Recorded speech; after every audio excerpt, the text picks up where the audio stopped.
E aí, tudo bem? Hoje a gente vai mergulhar numa forma bem diferente, mais filosófica, de ler um dos maiores gênios da nossa literatura, Machado de Assis. A ideia do Anderson Teixeira e, sério, é uma proposta para enxergar a literatura de um jeito completamente novo.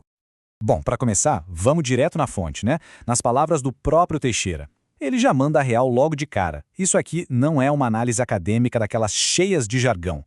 Ele fala, não sou especialista e, vamos combinar, isso já tira um peso, né? A proposta dele é outra, é buscar algo mais profundo, mais pessoal mesmo, ali na obra do Machado. E é essa pergunta que fica no ar, sabe? Se a gente esquece um pouco essa obrigação da crítica literária, o que acontece? Que portas se abrem? O que a gente pode achar de verdade nas obras do Machado se o nosso objetivo não for ficar dissecando o texto, mas sim entender a vida? É exatamente essa a sacada do Teixeira. A ideia é passar por cima daquela análise técnica, sabe? É ler para encontrar aquelas verdades universais, aquelas pequenas fichas que caem sobre a gente, sobre a vida, que estão ali escondidinhas nos detalhes da história. Olha que interessante essa comparação. De um lado, tem o crítico literário, né? Um cara focado na estrutura, na técnica, no como a coisa foi escrita. Do outro lado, tem o que o Teixeira chama de teofilósofo. Que nome, hein? É uma mistura de teólogo com filósofo. É basicamente alguém que lê para se encontrar, para encontrar um mundo nos personagens, usando a literatura como se fosse um espelho para as grandes questões da vida. E essa metáfora do colo quente, nossa, é perfeita, né? Captura totalmente a essência da coisa.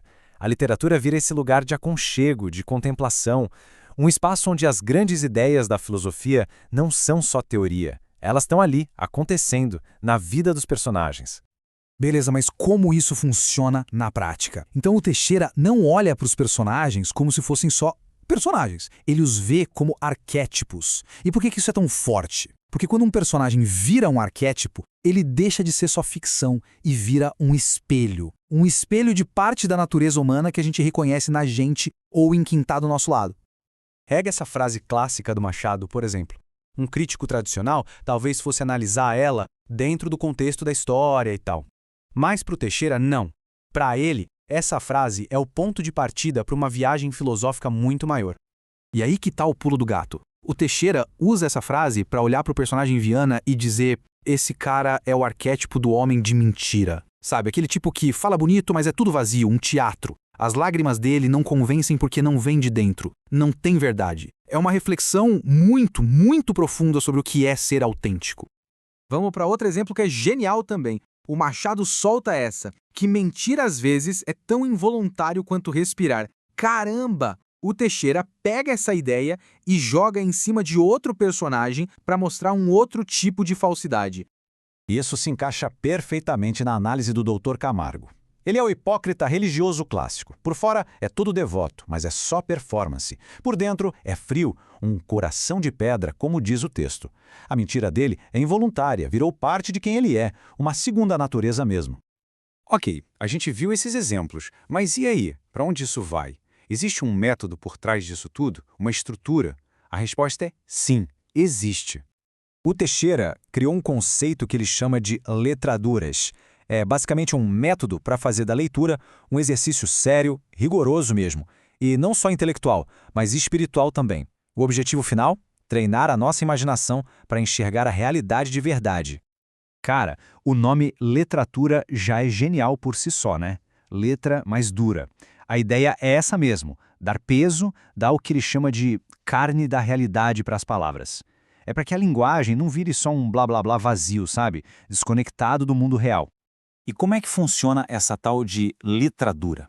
Bom, o Teixeira, que bebeu muito da fonte do filósofo Olavo de Carvalho, estabelece uns princípios. O primeiro é o da dominação. Tem que dominar a linguagem. Ela é a base de tudo. Depois, o da compreensão. Ler não é só engolir informação, é treinar a imaginação para ela virar uma ferramenta para sacar a realidade. O terceiro é o da experiência. A ficção vira um jeito de viver outras vidas, de acumular experiências que a gente talvez nunca teria. E por último, tem o princípio sacromemônico, nome chique para a memória sagrada. A ideia aqui é ler a Bíblia não só como um livro religioso, mas como uma grande história que formou a nossa imaginação ocidental. Ou seja, é um sistema completo para fazer da leitura um exercício de formação de verdade. Então, a gente chega na reta final. Por que tudo isso importa?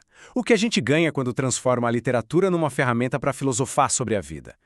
Resumindo a ópera, o método do Teixeira é um convite para a gente parar de ver a leitura só como um passatempo. É um treino de verdade para a nossa capacidade de perceber as coisas, de simbolizar, de entender o mundo. É uma forma de lutar contra o discurso vazio, de conectar o que a gente fala e pensa com a realidade concreta.